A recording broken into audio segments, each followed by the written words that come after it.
I'm Mary Lyons, and I am the Wealth Woman. And I'm Eric Alexander from Benchmark Income Group.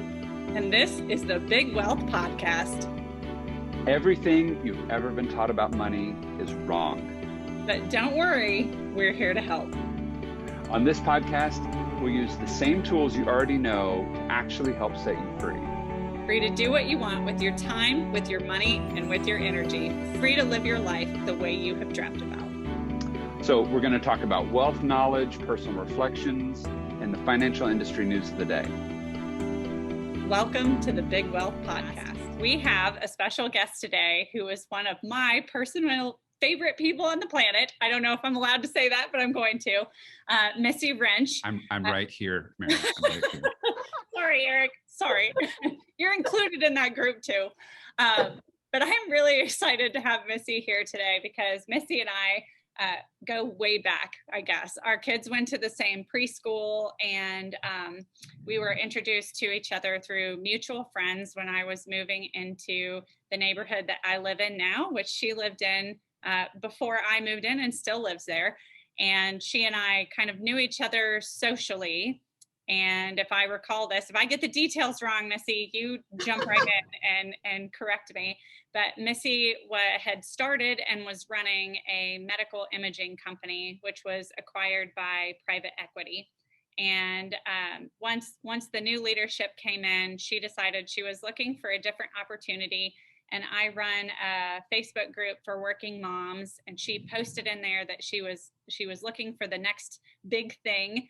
And I offered to go have coffee with her. And the more time I spent with her, the more I found myself thinking, she needs to come work with me. And Missy, what was your reaction when I threw that out there the first time? Do you remember? Yeah, it was, that sounds boring. Not you. Yeah, not, here you are. And yeah. In general, seemed like maybe it couldn't be fun. Yeah, and yeah, here you are. And I think that one of the things that I love about working with you is that you manage to do both the financial side of things and the people side very well. You have that perfect balance between the two. So I think this is going to be a really fun, ongoing conversation today. Yeah, I'm excited to be here. I'm really excited. And now Eric's mad at me. What? Well, I think, one of the jokes we always have is that, or one of the things I keep thinking through is if I can only implant certain things in my clients' brains about how money works or about how things actually function, it would make our jobs a lot easier. Like if I could just tweak what's in your head so that you understood this thing that you can't get past. If I could just get past that for you, it would be so great, right? And so I think when I look at my kids, and I know that was sort of a topic that you've been talking about a lot, is maybe I can start them younger so that I can implant those things when they're kids and their little brains are malleable, so that later on they've got a much easier time in life. But I know you've been working on, I guess, a couple of articles on this idea of sort of talking to kids about money and sort of how do you introduce that? So tell us a little bit about kind of that process. So I have 3 daughters, and they range from 6 to 12. And when I came into this career, a big reason that I came over from what I was doing is because I wanted to be a role model for my daughters, and I wanted to show them that absolutely anything is possible. And in making that decision, it was an easy decision when I thought about my reason, and they're obviously my whys for everything. And so, I've always been very financially minded, but I love the people piece too. And part of that, I think, is very important to, bring my daughters into. I came from a family where, my dad is a physician, and he always did very well, but he and my mom never, ever talked about money. They talked about the things they would buy, or the things that they, its purpose, but they never really talked to us about how it works and how to grow wealth. And right. So coming into this career, that was a big piece of it, I think, just kind of what I kind of had in my mind from my own childhood. And I think it is just so tremendously important to pass on the knowledge of how wealth works and how money works and how to really come to a good relationship with money for children. because I think that, they're the next generation, and all any parent wants for their child is success. And I want to make sure that, David, my husband, and I are setting them on the right path for success financially. Yeah. Right. I hear from clients all the time, well, we just never talked about this in my house when I was growing up. And this was not a subject that we talked about. And that was in some ways very eye-opening for me, because we talked about it all the time in my house growing up. And there were certain things that weren't discussed, like exactly how much the mortgage was or the price of the house. But the concepts of how money worked, we talked about from an early age. So I know one of the articles that you were working on here this week was how young is too young to start having conversations. When should you initiate conversations about money with your kids? I don't think there is any age that is too young. I think when you think of a toddler, a 2-year-old, a 3-year-old, think about the toys that they play with. They have grocery carts, they have little cash registers, they come with you to buy Starbucks. They see what we do and how we transact and how many gazillions of drive-throughs we go through to, keep them happy and fed. And so I think that is an amazing time to really kind of start to talk about it through that imaginative play, and really, realizing, being intentional with the way that you're playing, because with every move that you make and every game that you play, you're really opening their eyes to how money and how transactions work. Mm-hmm. And so I think I cannot express enough how I don't think there's an age that is too young. And even, when you think about piggy banks, what grandparent doesn't get excited to get their grandkid their first piggy bank with their name painted on it or whatever. Mm-hmm. I think that's a kid's first bank account. And, certainly as a little kid, they'll be excited when they get a quarter, or when the tooth fairy comes and they get $1 or $2 or whatever it might be. But, that is, and that's their first experience with a bank account. And I think that, putting that hand in hand with the play that they do is really starting them on the right foot to get into those deeper conversations as they get just a little bit older. And so what conversations are you having with your kids right now about money? Are there specific things that you're deliberately doing with them? I think it's being open. And to be really honest with you, I think this last year has really opened the door to a lot of conversations, just because, with COVID and with everything, the economy and people losing jobs, and, there was so much out there and so much negativity and so much uncertainty, and people were scared. They didn't know how to plan. And, we are a 2-income household, and, things did change for a while, and it was really challenging. And as a parent, our job is to make sure that our children are comfortable and happy and are not anxious, and understand that everything's going to be okay. And so through that time period, it was so much conversation, just, letting them know that regardless of what happens, we're fine. We have done what we needed to do. We have put in place savings. We are making smart decisions. And then, even as a family, we said, you know what, let's make this fun. Let's make this kind of a family event. And we're going to say, you know what, instead of going out to eat dinner 5 times a week just because it's more convenient, well, you know what, we weren't going anywhere. So that was actually something that was easy, but yeah, that helped a lot. But, we said, let's make dinners together. And my 9-year-old especially, she loved it. And she would come and help. And actually, David is the chef in our house. I can't lie. So, Lauren would come and help David, and they'd make dinner together. And it was so exciting. And, not only was it a great family bonding experience, but it was a great money saving tool. So, things like that, I think were really great.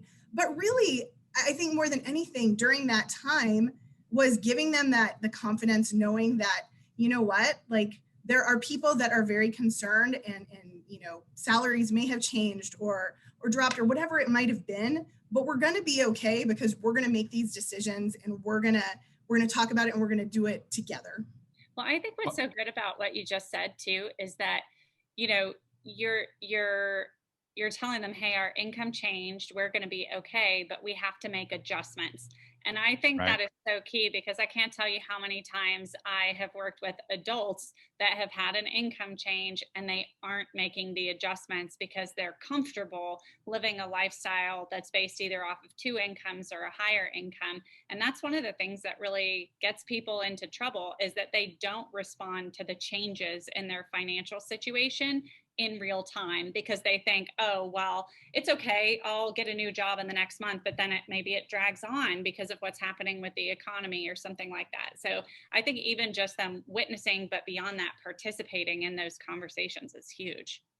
Well, that's the other part of that too, is because I remember my dad started he was a State Farm insurance agent for 35 years before he retired. And I remember he started that journey, right, which is a commission only gig, right? And so the ups and downs of it all, right? He started that gig at the same time I started this gig. Like we were the same ages when we started our careers on that side, right? Mm-hmm. And I remember those pivot moments, right? And I remember sort of seeing, okay, well, we had a bad month or we had a good month. We're pivoting, we're adjusting. So that was positive, right? From a standpoint of my experience with it. But I also remember the stress, like, oh, we got a bill in the mail. We got I don't want to go to the mailbox because the only thing that comes in the mailbox is spam and bills, kind of like mentality, right? There's people selling me stuff and people wanting me money, and it hasn't changed much, right? But I remember that I distinctly remember those conversations, or not even the conversations, as we didn't talk about it, but you could feel it. You could see those things happening. It's like, oh, this is stressful. Like money is a stressor, not a thing to be managed. And watching clients go through that, and watching the husband and wife who probably came from different conversations when they came up, and how that impacts their decision making when it comes to their future is huge. I mean, it's a major deal. I mean, half of our job is marriage counseling. Like, people think it's all math. At least half of our job is marriage counseling, and trying to go figure that out. Like, how do you guys talk about that in a way that's healthy? Yeah. Well, because that spousal difference is a big deal. Yeah. Let's talk a little bit more about kind of some tangible things that you can do. And I'll start with a confession, I guess, maybe is what I'll call it. So my love language is gift giving. That's one of my primary love languages. And so I have a really hard time saying no when my children ask for things. And, logically, I know that's bad. I know that I should be telling them no, that they shouldn't just get whatever they want. But I work really hard. And when I have the extra money, I like to share it, because that's how I show love. And so my kids had really figured out that if they came with me to Target when I was doing the grocery shopping or picking up school supplies or whatever it was, they knew if they came, they would get something. And so, I'd go to Target for a run that should have cost me $100, and it would cost me $300 or something crazy like that, because every aisle we went down, they'd be asking for something. And because it wasn't necessarily something very expensive, I would just throw it in, and then it all adds up. And so that was beginning to get out of hand, I think, is the way I would describe it. And I knew it was getting out of hand, but I couldn't really figure out what to do about it. And after talking to my husband, what we decided to do was start giving the kids an allowance.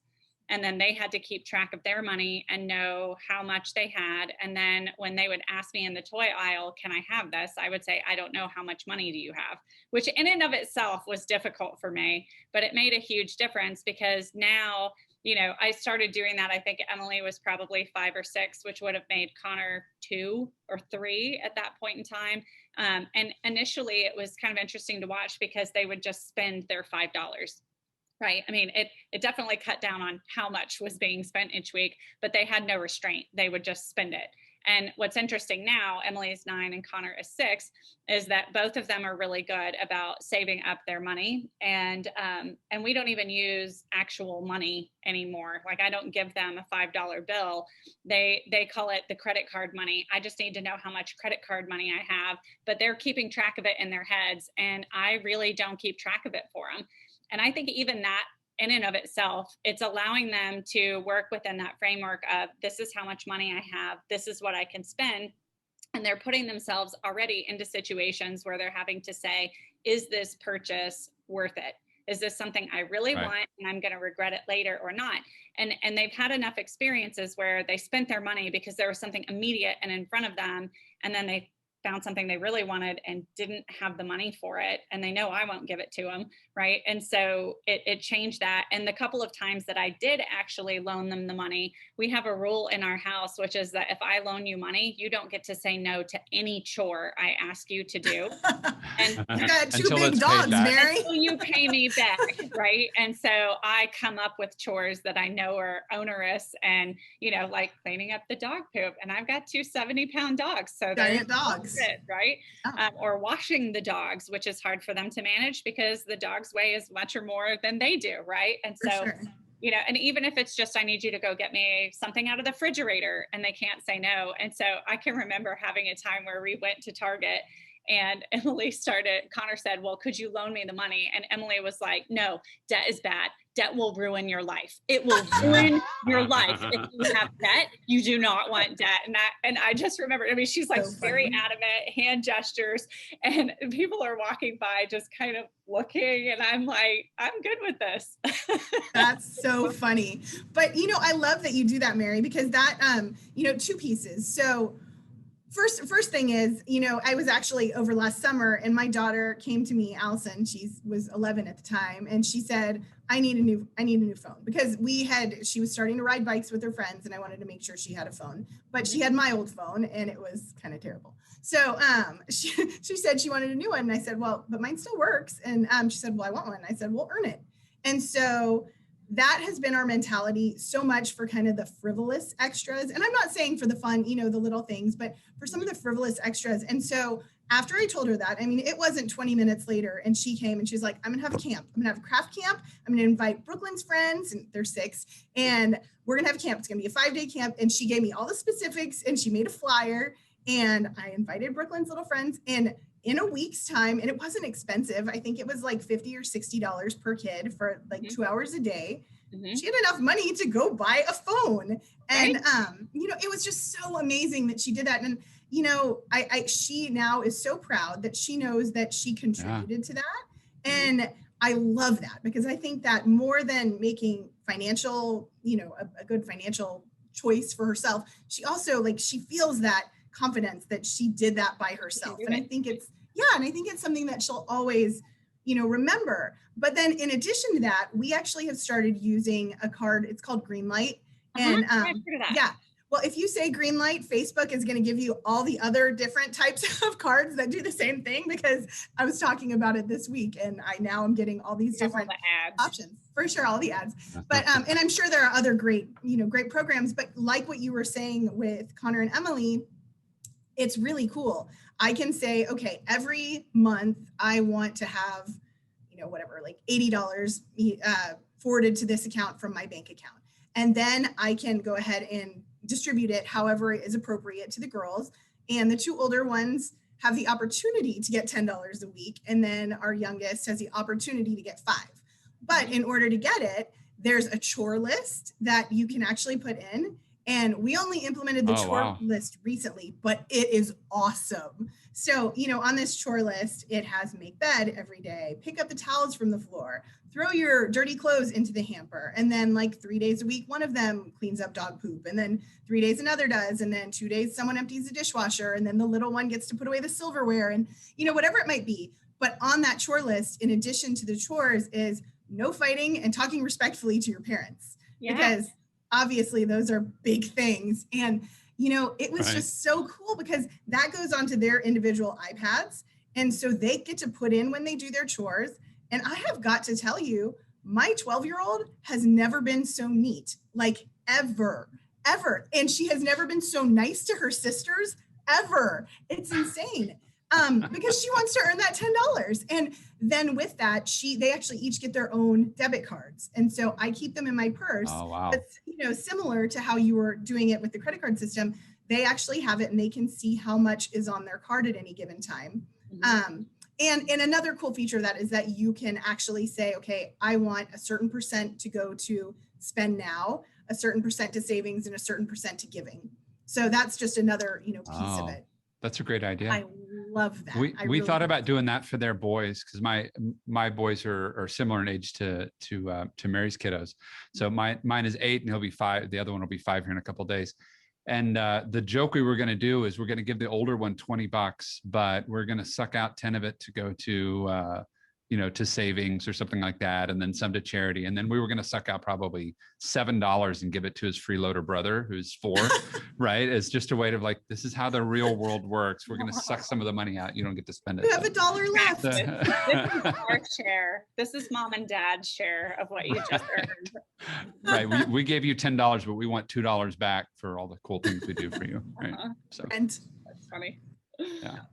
But yeah, no, I think that's really cool. But I think that sort of that connection to the consequences and the connection to, and it's not scarcity, but is this really where I want to go spend my dollar? Like I've only have so many, right? Where do I want to go put it? But that necessity is the mother of all invention. I really thought that was a cool sort of aspect of, okay, I can't just ask mom for the phone. Right. And that's not an option, but I really want the phone. So I got to go get creative, right? I got to go think through. And that idea that I think the empowering part of it was really cool of like, I don't have to just go, I don't have to take it. Like if I really want this thing, then I have the ability to go make things happen.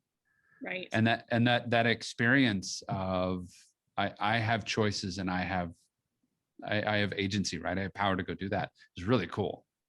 So it really was. Oh, sorry, Mary. Well, I was actually going to ask you a question, but I can wait. Yeah. Oh no. Well, I was just going to say it was really cool, and it did involve work on my part. I had to take her to go get all the crafts and everything. And at the end of the day, if she is responsible and amazing, we're not going to make her pay the second year of her phone. We're going to do it for her, and because she's put the money aside. But it was so rewarding. I loved the way that it worked and how it made her feel. But sorry, go ahead. Yeah, so I was just going to ask, this is an opinion question, because I definitely have had conversations about what I'm doing with my kids. And like you, I pay my kids to do their chores, and that's how they earn their allowance. There's different tasks that they will do. The cleaning up after the dog's outside, it takes a lot. That's a big task in your house, Mary. No, I'm going to tell you, that's the one thing that they're like, you're going to have to pay me more. And initially I was like, how dare you? But then when I really think about it, that's kind of the right mentality. Like, if you're going to ask me to do this job, then you're going to have to pay me what I think the job is worth. And, that means if I'm unwilling to pay it, it doesn't get done and I still have to do it. So, there's some negotiation there. But sometimes when I tell people, we're incentivizing our kids with money to do their chores, I've gotten some pushback where they say, well, I'm not going to pay them to do that. That's just what they're expected to do to contribute to the house. Do you have any feelings about that? That's interesting, because I've heard both sides too. Growing up, I got allowance, and I probably didn't do as much as I didn't do anything for mine. Kids. Yeah, I really didn't either. But I think that yes, it's an expectation, but it's also, they're people, they're little people, and they're learning how the world works. And in real life, you do a job and you get compensated in some way, whether it's monetarily or it's with appreciation. And certainly we appreciate them when they do things. And oftentimes they don't do enough to warrant that. But when they are, I don't think that there's anything wrong with it, because out of that comes the learning about how to use money and how to save money. And so I think it's kind of, multifaceted. It's not just we're paying you for something that we expect. Well, we're paying you, and then out of that, you're going to learn another life skill that's really, really important. And, taking it a step further, when our kids get a good report card, they get a reward of some sort. And sure, good grades are expected, especially if a kid, is able to get good grades. But, a grade that, somebody maybe had a struggle for, that's okay too. But when they're working hard, whether they have an A or a B, whatever it is, if they're working hard, I do think that it's good as a parent to reward that behavior, and not necessarily with something so giant that it's absurd and doesn't make sense, but, like a trip to the store to go get a new pair of earrings or whatever it might be, or if it is $5 for that A, if they've been working really hard. But, a lot of times, that incentivizes them to keep going. And I think that that's really, really important. Well, it gives them a bigger connection too, right? Mm-hmm. Sorry, Mary. That gives them a bigger connection to, like, this phone is mine. Like, and I, not from a possessive standpoint, but like, I earned this baby. Like I know what it took. I had to shovel 4,000 pounds of dog poo to get this thing. Like, this phone is awesome, right? Like, this stupid example, right? I've paid for somebody to install a fence in my house, and I've also built my own fence. And I got to tell you, the fence that I built, I'm so much more proud of than the fence that I paid for, right? Sure. But I think even giving them the opportunity to figure out what kind of work they are willing to do and what kind of work they really don't like to do. Because I mean, I can tell you that, and you know, my family makes fun of me for this, but I have never liked cleaning up after myself. It's not my biggest strength. Like, it's just not. And I can remember even as a kid, my mom would say, go clean your room. And she would come in like 20, 30 minutes later, and I'd be sitting in the middle of the floor, and she'd be like, what are you doing? Why is your room not clean? And I'd be like, I don't even know where to start. Like, it's just not something that comes intuitively. But, and there were periods of time where I did have to clean my room, but it's not something that I enjoy. And so I have designed my life now in such a way that, you know, I can hire someone to come in and clean my house for me, because that's not something that I enjoy doing. And I think giving them the opportunity, even at this early age, to say, these are the things I'm willing to do, and these are the things I'm willing to pay someone else to do, is helpful. And I can say that there are times that Connor doesn't want to do his stuff, and he will pay Emily to do it, or vice versa, where Emily's like, I'm not doing that, but I'll give you $1 if you do it. And so they, not only do they have here's what this chore is worth from us, but then even within that, you know, they'll convince each other to do the things that are mandatory for them, so that the other one can get out of it and go do something else. And depending on who wants what, it just seems to kind of move around. But I think this kind of attachment to, if I want something and I work hard, I can earn it, is such a positive thing to teach your kids, because it creates a different work ethic than just, I'm entitled to this. It just gets handed to me when they're adults. I mean, I think that's something that will go with them for the rest of their lifetime. But it's, you know, think about it. A 4-year-old figured out Adam Smith and his division of labor at 4, right? It's like, yeah, I want to do this and this and this. I don't want to do the other things, but I'm willing to work hard at these things so that I don't have to do these things because somebody else loves that and I don't love that, right? I mean, that's a life skill, baby. It's such a life skill. That's a life skill. It's a life skill. My kids will negotiate. They will negotiate the price for the work. And at first I was like, the price is the price. But now I'm like, no, because I want them to feel comfortable negotiating for their salary. They're older. And there's all these connections that, when you look at it from a parenting perspective, I'm like, well, that's annoying. Please stop doing that. But then when I look at it from an adult perspective, I'm like, no, this is a skill set you actually need. So we're gonna play this out, even if it makes my life a little more difficult right now. And that's the idea of, I'm not raising kids, I'm raising men. Right? I'm not trying to raise you as you are now, or women. Well, I'm raising women. I have 2 boys. Men. So. That's true. You are. Mm-hmm. Right. So I'm actually raising them. Poorly, I think, most of the time, but yeah, I'm trying. No, your boys are great. Well, I think this is good. Is there anything that we should have asked you, Missy, that we didn't, or any kind of parting tips? No, I don't think, I think that the biggest thing that I want to get across to my girls is that money, it's not just money, you have a relationship with money. And I think it's important to start at a young age to have a positive relationship, because I think that people who don't have a good relationship with money, money can be used for good, or it can be used for very bad purposes. Sure. And I think understanding what money can do for you, how it can be beneficial, and then also seeing the other side of that, how money can destroy and how money can be negative, is important. And realizing that, you might have bad days, things might not always be great, but you have to have that relationship where you don't, you have a bad day and throw everything away, or, you just have to have that relationship that goes along with you, and realize that money can grow. Money can, it's there for your safety. It's there to keep you protected in life. And, it goes on for generations, and, everything in life is not about money, but at the end of the day, having enough to get by, it really helps to make things easier in life. And as a parent, I just want to teach my kids that, so that they are, they have the best foot forward. Well, and one thought, and then we can close out here, but you made me think of it, is think about all the people that have gone through, coronavirus and all the sort of negativity that comes with it, there's always silver linings. But if you've had a family member that lost a job, or mom is cut pay or dad's cut pay, right? And you had to make choices about what was really important. What I suspect is going on that side of it is you figured out that thing that we were doing, or that thing we used to buy all the time, or that experience that we used to have, probably not that big a deal. Mm-hmm. Right? Like if I didn't get a new Hot Wheel toy every time mom went to Target, because that's what happens every time we go to Target, right? Somebody's getting a Hot Wheel somewhere, right? That Hot Wheel toy didn't change my fulfillment in life. Like I didn't need it to be a better person or to sort of somehow fill some sort of emotional hole in my life, and it wasn't there. I find out I didn't miss it. Right. I'm thinking about that with movies, right? I mean, when's the last time we all went to the movie theater and sat in a dark place with 4 million of our closest friends? But I'm noticing at the end of it, like I'm a giant movie junkie. Like I really love movies. But over the last year, I'm like, I've not seen it like a movie, like a traditional, like we'd go, and my life isn't emptier for it. Like I'm kind of okay. Right. And I think there's so many other things like that in this last year that we've discovered. And it's like, money's cool. Like I'd rather have more of it than less of it, but it's not the only thing going on, right?